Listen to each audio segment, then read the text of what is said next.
Riot of the Nine is about to end within a week as I'm recording this video late Tuesday. So let's just talk real quick about how this event is quote unquote miserable and can be considered pointless amongst other things. So let's just start with the positive things about this event first. You can get the dungeon exotics if you want to go get those, and if you don't have those for some reason, you can also, I've heard, get the Gallahorn Catalyst. And on top of that, you can play dungeons that, well, you've never played before if you don't have the dungeon pass. And you can also play a harder version of these dungeons if you want to, but later on in the video, I'm going to explain why really there is no point in doing that. That's pretty much all the positive things I could say about this event.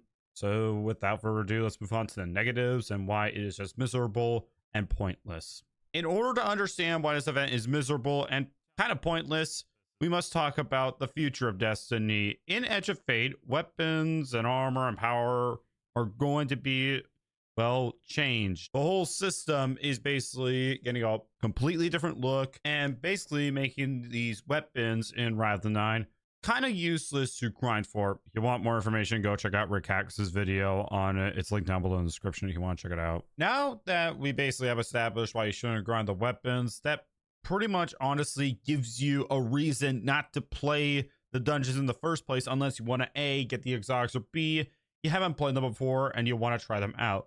Like, there isn't really a reason to play them outside for triumphs and stuff like that.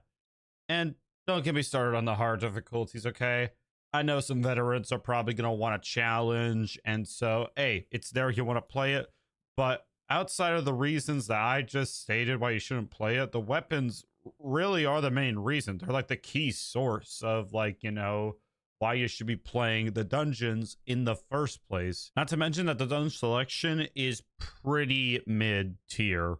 You have Ghost of the Deep, which is the only good one. Then you have Aspire the Watcher, which is just mid. And then Prophecy, I literally forgot that that existed until I started playing this event. So yeah, I can confidently say that the dungeon selection is not good. This whole event is not good, all because of the weapons. Maybe if they were going to be useful in the future, by future I mean a week, maybe I would play the event more to grind the god rolls out, but there is absolutely no need to. If there's anything that Bungie should take away from this or learn from, it's that we'll play the event no matter how bad it is, as long as there is a weapon like a submachine gun or a handgun or a rocket launcher, something god roll wise for us to grind for. But once you take that away, once you take the weapon aspect of the event away, it really becomes the only key hanging factor for us to really play the event in the first place, or to even care that it exists.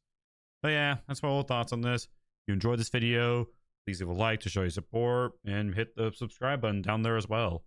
Thank you very much for watching. I'll see you next time.